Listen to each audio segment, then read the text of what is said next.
आपली संस्कृती, आपले संस्कार सदा राहू दे आपल्या सोबत. भारताच्या महान ग्रंथांचे आणि काव्यांचे संपूर्ण संकलन सबस्क्राइब करा तिलक.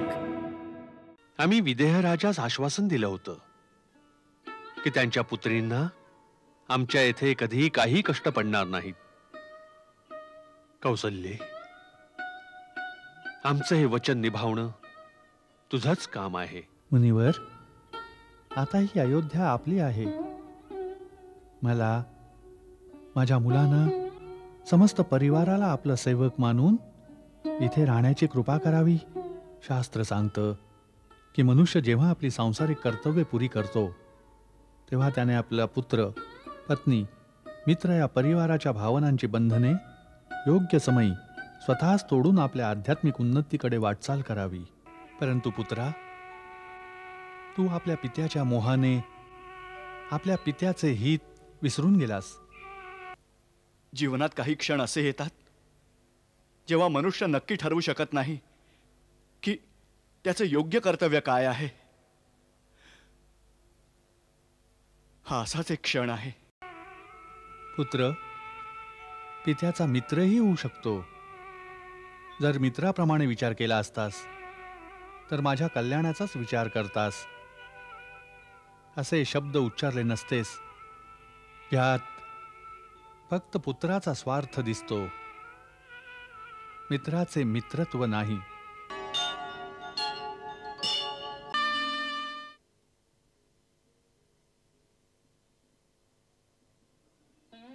आम्हाला राहून राहून महाराज जनकाची ती करुण मुद्रा आठवत आहे. डोळ्यामध्ये अश्रू घेऊन, हात जोडून आमच्या समोर उभे होते. त्यांना खूप चिंता होती की त्यांच्या राजकुमारींच्या समवेत अयोध्येत कसं वर्तन होईल. आपण तर केवळ महाराज जनकांचीच गोष्ट ऐकलीत, परंतु महाराणी सुनयनाच्या मनात किती चिंता असेल तिचा अनुमान आपण नाही करू शकत. मीच करू शकते. स्त्रीची वेदना स्त्रीच समजू शकते. आम्ही विदेहराजास आश्वासन दिलं होतं की त्यांच्या पुत्रींना आमच्या येथे कधीही काही कष्ट पडणार नाहीत. कौसल्ये, आमचं हे वचन निभावणं तुझंच काम आहे. आपल्याला असं म्हणायचंय का की अयोध्येत कदाचित त्यांच्याशी चांगलं वर्तन न होण्याची आशंका आहे? नाही नाही, आम्ही असा विचारही नाही करू शकत. परंतु केवळ चांगलं वर्तनच तर पर्याप्त नाही. सारं जीवन लाड प्रेमात व्यतीत केल्यावर मुलगी जेव्हा अकस्मात एका नव्या घरात येते तेव्हा तिच्या अंतरात केवढी भयशंका येत असेल. कोण कसं वर्तन करेल, कोण काय म्हणेल असा विचार करत असेल. हा समय तिला आश्वासन देण्याचा आहे. ज्यायोगे तिला वाटेल की तिला आपल्या घराहूनही अधिक प्रेम इथे मिळणार आहे. तू सर्वात मोठी आहेस म्हणून ही जबाबदारी आम्ही तुझ्यावर सोपित आहोत. जसं पापण्यांच्या मदतीने आपले डोळे सुरक्षित राहतात, त्याच प्रकारे या चौघींना आपल्या प्रेमाच्या पदरात लपेटून ठेव. आपण निश्चिंत राहा. त्या थोड्याच दिवसात मिथिला विसरून जातील. आपल्याला अनुमती देणं फार कठीण आहे मुनिवर. आपल्याच कृपेने आज रघुवंशाच्या कीर्तीवर 4 चांद लागलेत. आम्हाला तर वाटलं होतं की आपण आम्हाला आपल्या चरणांपासून दूर नाही करणार.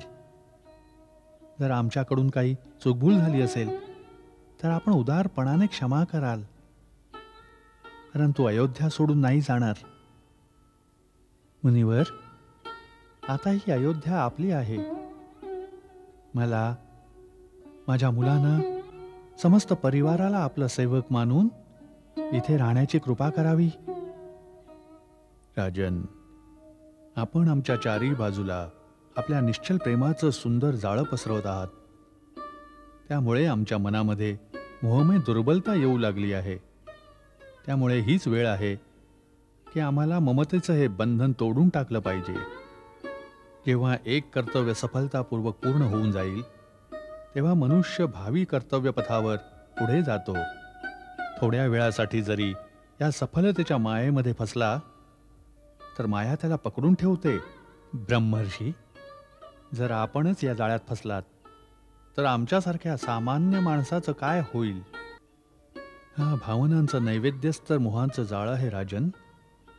शास्त्र सांगतं की मनुष्य जेव्हा आपली सांसारिक कर्तव्य पुरी करतो तेव्हा त्याने आपला पुत्र, पत्नी, मित्र या परिवाराच्या भावनांची बंधने योग्य समयी स्वतःच तोडून आपल्या आध्यात्मिक उन्नतीकडे वाटचाल करावी. जर हा दिवस चुकला तर त्याला केवळ मृत्यूच्याच समयी ज्ञात होईल. आणि म्हणूनच उत्तम हेच आहे की त्याने स्वतःच जागं व्हावं. महामुनी वसिष्ठ, आता आम्हाला आज्ञा द्यावी. मुनिवर, आपल्या इथे राहण्याने जो आध्यात्मिक प्रकाश चारी बाजूला पसरलेला असतो त्यापासून वंचित व्हायला आमचं मन नाही तयार होत. तरीही साधू आणि नदीचं थांबणं उचित नाही होत. म्हणून राजन, आम्ही विश्वामित्रजींच्या बोलण्याचं समर्थन करतो. आपण दोघेही गुरुजन आहात. आपली आज्ञा शिरोधार्य राहील आमच्यासाठी. गुरुदेव, आर्य सुमंत्राला सांगून आपण ब्रह्मर्षीच्या प्रस्थानाची व्यवस्था करावी. कल्याणमस्तु.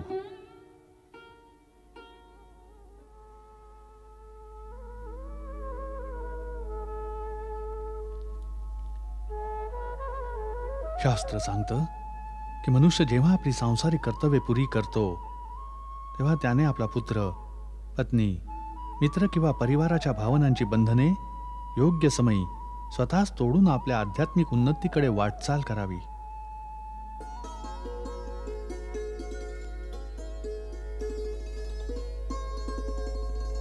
जर हा दिवस चुकला तर त्याला केवळ मृत्यूच्याच समयी ज्ञात होईल.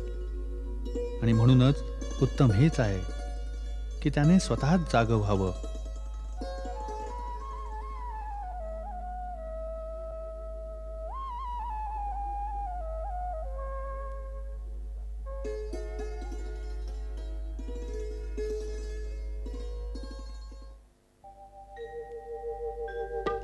वार्धक्य आले, प्राण थकले, रागाचे भार उतरले, मोहाच्या डोहात जीवन सरले, आत्मज्ञानाचे अमृत प्याले. जीवनाच्या या अंतिम क्षणी सर्वस्व त्यागून मोह सोडूनी रामचंद्राला राज देऊनी वानप्रस्थाश्रमी जाई निघूनी. रामचंद्राला राज देऊनी वानप्रस्थाश्रमी जाई निघूनी. रामचंद्राला राज देऊनी वानप्रस्थाश्रमी जाई निघूनी.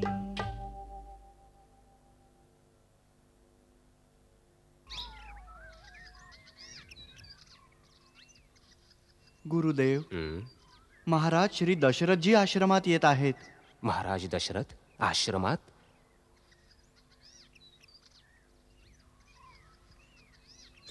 चरण वंदन गुरुदेव. कल्याणमस्तु. आपलं स्वागत आहे राजन. एका साधूच्या आश्रमात अकस्मात आगमन? निश्चितच काही विशेष प्रयोजन असणार. होय गुरुदेव, आम्ही आमच्या मनातील काही विचार एकांतात सांगण्यासाठी आलो होतो. जर आपण आपल्या नित्यकर्मातून मोकळे झाला असाल तर थोडासा समय प्रदान करण्याची कृपा करावी. अवश्य. असं म्हणतात, गुरुची कृपा असेल तर सारे मनोरथ विना प्रयासच सफल होऊन जातात. मी सुद्धा या जीवनात जे काही मिळवलंय ते या चरणांच्या कृपेनेच मिळवलंय.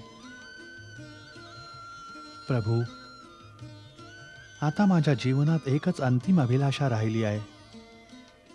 ती सुद्धा आपल्या आशीर्वादाने पूर्ण झाली तर माझे जीवन धन्य होऊन जाईल.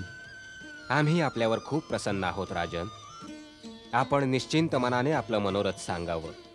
हे मुनिवर, राम आता सर्व प्रकारे योग्य झालेला आहे. सेवक, मंत्रीगण, नगरनिवासी इतकंच नाही तर शत्रू सुद्धा त्याचा आदर करतात. साऱ्या प्रजेला तो तितकाच प्रिय आहे जसा मला आणि आपल्याला.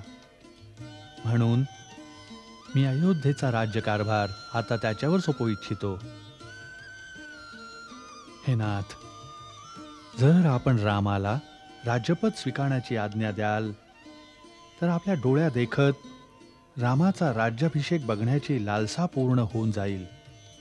मग हे शरीर राहो न राहो, मला त्याचा पश्चाताप नाही होणार. महाराज, आपल्या बोलण्याने आम्हाला अपार आनंद प्राप्त झाला आहे. आपला प्रस्ताव अतिउत्तम आणि उचित आहे. परंतु यासाठी आपल्याला एक राज्यसभेचं आयोजन करायला हवं. त्यामध्ये उपप्रदेशातील सामंत राजांना, समस्त मंत्र्यांना, अधिकाऱ्यांना, देशातील विचारवंतांना, प्रजेतील प्रमुख लोकांना बोलावून त्यांच्याकडून या प्रस्तावाची स्वीकृती घ्यायला हवी, ज्यामुळे सर्वसंमतीने रामाला राजपद देता येईल. हीच आपल्या वंशाची परंपरा राहिली आहे. आपल्यालाही हेच करायला हवं. परमपूज्य गुरुजन, तसेच उपस्थित सज्जन हो, इक्ष्वाकू वंशाच्या पूर्वजांप्रमाणे मीही आजवर प्रजेला आपल्या पुत्राप्रमाणे मानून सदैव जलकल्याणाच्या विचाराने सर्व कार्य केलं. परंतु जसे माझे पूर्वज करत आले आहेत त्याचप्रमाणे जीवनाच्या अंतिम क्षणी वानप्रस्थाश्रम आणि संन्यास घेऊन आपल्या आध्यात्मिक उन्नतीसाठी साधना करण्याची इच्छा आहे. म्हणून आपणा सर्वांची अनुमती घेऊन मी माझ्या ज्येष्ठ पुत्र रामाला राज्याचा सारा भार सोपवू इच्छितो. मी लवकरच रामाचा अभिषेक करू इच्छितो. जर माझा हा प्रस्ताव आपणा सर्वांना अनुकूल वाटला, जर आपण सर्व माझ्या या विचारांशी सहमत असाल तर त्यासाठी सहर्ष आपली अनुमती प्रदान करावी. अथवा माझ्या विचारात जर काही त्रुटी असतील तर त्याही निसंकोच दाखवण्याची कृपा करावी. महाराज, आपण तर जणू आमच्या मनातलीच गोष्ट सांगितली आहे. आपल्या या प्रस्तावाला आम्हा सर्वांकडून पूर्ण रूपाने अनुमोदन आहे महाराज. आम्ही सर्व एकमताने आपलं समर्थन करतो. हा कशासाठी स्वीकार आहे? कारण की हा प्रस्ताव आम्ही आपल्या समोर ठेवला, ही आमची इच्छा आहे, म्हणून आपण सर्वांनी आमच्या प्रस्तावाचं समर्थन केलं. आपण कोणत्या कारणाने रामाला राजा म्हणून स्वीकारताय, आम्हाला ते जाणून घ्यायचं आहे. राम सत्यनिष्ठ आहे, सत्यवान आहे आणि शीलवान आहे. ते कोमल स्वभावाचे आहेत, मधुर आणि सत्य बोलतात. ते प्रजेचं सुखदुःख वाटून घेतात आणि जो दुःखी असेल त्याचं सांत्वन करतात. आणि शत्रूंपासून देशाचं रक्षणही करू शकतात. त्यांना सुरासुर आणि मनुष्यांच्या सर्व शस्त्रास्त्रांची माहिती आहे. त्यांच्यात स्वामी आणि मित्र अशी दोन्ही रूपं एकत्र दिसून येतात. हाच तर सर्वोत्तम गुण आहे त्यांचा. हेच एक चांगला राजा होण्याचं लक्षणही आहे की प्रजा एक स्वामी म्हणून त्यांचा आदर सत्कारही करेल आणि एक सखा म्हणून त्यांच्यावर विश्वासही ठेवेल. या सर्व कारणांनी राम राजा होण्यासाठी सर्वथा योग्य आहे. महाराज, सारी सभा याचं समर्थन करते आहे. आता रामाला राज्यसभेत बोलावून आपण त्यांना हा निर्णय कळवून द्यावा. आर्यसुमंत्र. जी महाराज. रामाला राज्यसभेत येण्यासाठी संदेश पाठवला जावा. राज्यसभेत आम्हाला बोलवलं आहे? कोणत्या कारणानं? कारण राज्यसभेत पोहोचल्यावरच विदित होईल राजकुमार. त्वरित पोहोचणं अति आवश्यक आहे राजकुमार. असाच महाराजांचा आदेश आहे. पिताश्रींचा आदेश राज्यसभेत येण्यासाठी आमच्या हातून काही चूक तर नाही ना झाली? नाही आर्य, आपली चूक होणं शक्य नाहीये. काही आवश्यक राज्यकार्य असेल. देवीजी योग्यच सांगतायत राजकुमार. राज्यसभेत उपप्रदेशांचे सामंत, समस्त मंत्रीगण, गुरुजन आणि प्रजेचे विशेष प्रतिनिधी विशेष कार्यासाठी एकत्रित आले आहेत आणि आपल्याला त्वरित बोलावलं गेलं आहे.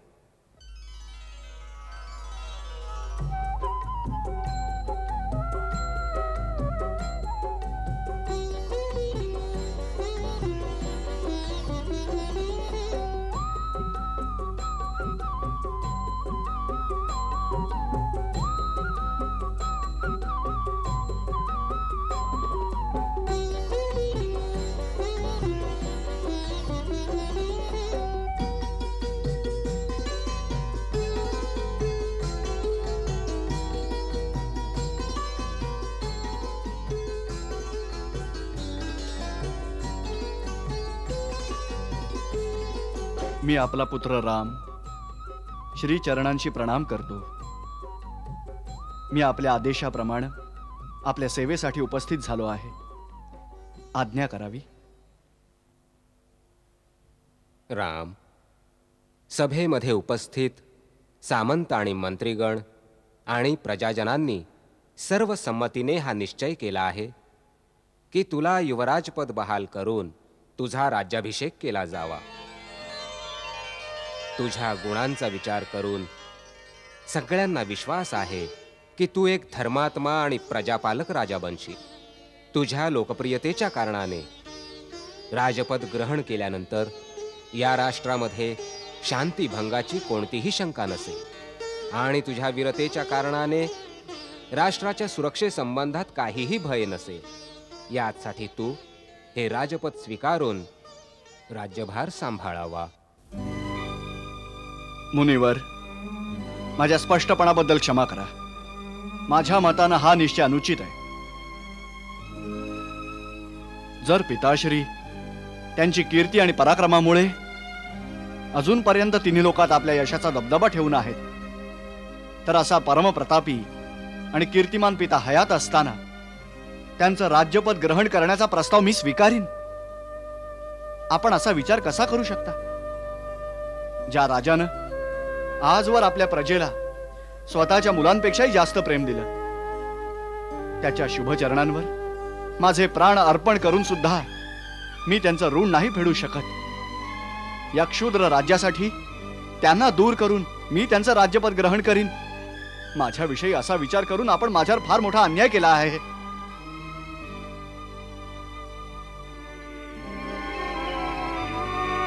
याबाबत आपला कोणताच दोष नाही.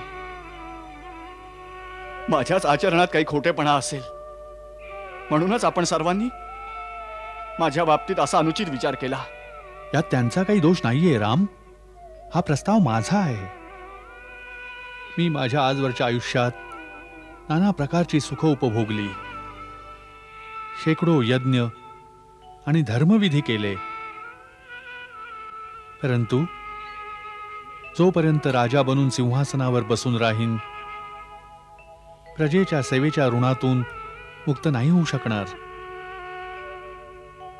आता मी म्हातारा झालोय, म्हणून प्रजेच्या सेवेचा भार तुझ्या खांद्यावर ठेवून विश्रांती घेऊ इच्छितो.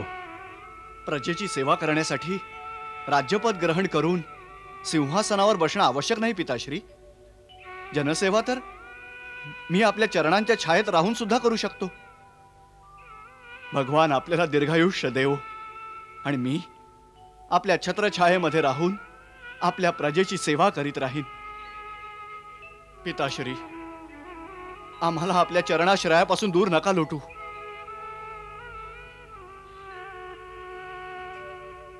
राम, तूच असं बोलू शकतोस कारण की तू मर्यादेची मूर्ती आहेस. परंतु पुत्रा, तू आपल्या पित्याच्या मोहाने आपल्या पित्याचे हित विसरून गेलास. पुत्र पित्याचा मित्रही होऊ शकतो. जर मित्राप्रमाणे विचार केला असतास तर माझ्या कल्याणाचाच विचार करतास. असे शब्द उच्चारले नसतेस. यात फक्त पुत्राचा स्वार्थ दिसतो, मित्राचे मित्रत्व नाही. प्रभू, आपण असं कसं म्हणता की मी आपलं कल्याण इच्छित नाही म्हणून? याचं उत्तर मी देतो राम.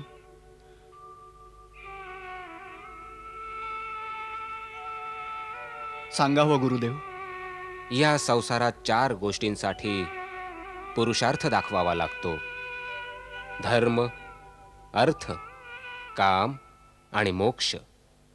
वीर पुरुष जेव्हा आपला धर्म, अर्थ आणि काम यांची साधना करतात, पूर्ण काम होऊन जातात, तेव्हा त्यांचं अंतिम कर्तव्य असतं की त्यांनी आपला आध्यात्मिक विकास करावा. हा जीवात्मा कुठून तरी दुसरीकडून शरीरात आला आहे. हे शरीर एक दिवस मरणार आहे. म्हणून त्यानंतर त्या जीवाला आत्म्याला सोडून कुठं जायचं आहे याचा विचार करणं, पुढील मार्गाचा अवलंब करणं, हेही एक परम कर्तव्य आहे. याच्या पूर्वीच की मृत्यू येऊन त्याचे सांसारिक बंधन तोडून टाकेल, मनुष्याला पाहिजे की तो स्वतः या बंधनांना तोडून आपल्या आत्म्याला परमात्म्याशी जोडण्याचा पुरुषार्थ करू शकेल. काय तुला नाही वाटत तुझ्या पित्यानेही आपल्या परलोक प्रवासाची योग्य साधना करावी? पितृमोहाला बळी पडून तू त्यांच्या मार्गातला अडसर का बनू पाहतोयस? राम, या समयी पुत्राच्या नात्याने तुझी भावना बलशाली आहे, परंतु लक्षात ठेव, कर्तव्य भावनेपेक्षा महान असते. या क्षणी हेच तुझं कर्तव्य आहे. भावना आणि मोहाला सोडून दे. गुरुदेव, जीवनात काही क्षण असे येतात जेव्हा मनुष्य नक्की ठरवू शकत नाही की त्याचं योग्य कर्तव्य काय आहे.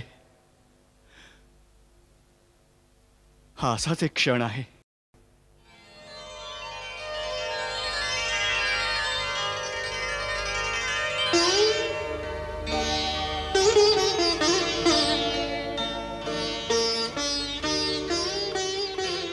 राम,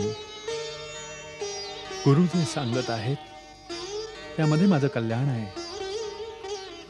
गुरु आज्ञेचा स्वीकार कर आणि अनंताबरोबर नाते जोडण्यासाठी आपल्या वडिलांची सहायता कर. राम, ही माझी आज्ञाही आहे आणि ही आमची विनंतीही. नाही नाही महाराज, नाही नाही. मी तर आपला पुत्र आहे आणि आपली प्रजाही. दोन्ही प्रकारे मी आपल्याला बंधनकारक आहे. आपण मला जी आज्ञा द्याल मी तो माझा धर्म समजून शिरसावंद्य मानीन. राजा रामचंद्रांचा जय हो. राजा रामचंद्रांचा जय हो. राजा रामचंद्रांचा जय हो. राजा रामचंद्रांचा जय हो. राजा रामचंद्रांचा जय हो. राजा रामचंद्रांचा जय हो. राजा रामचंद्रांचा जय हो. राजा रामचंद्रांचा जय हो. राजा रामचंद्रांचा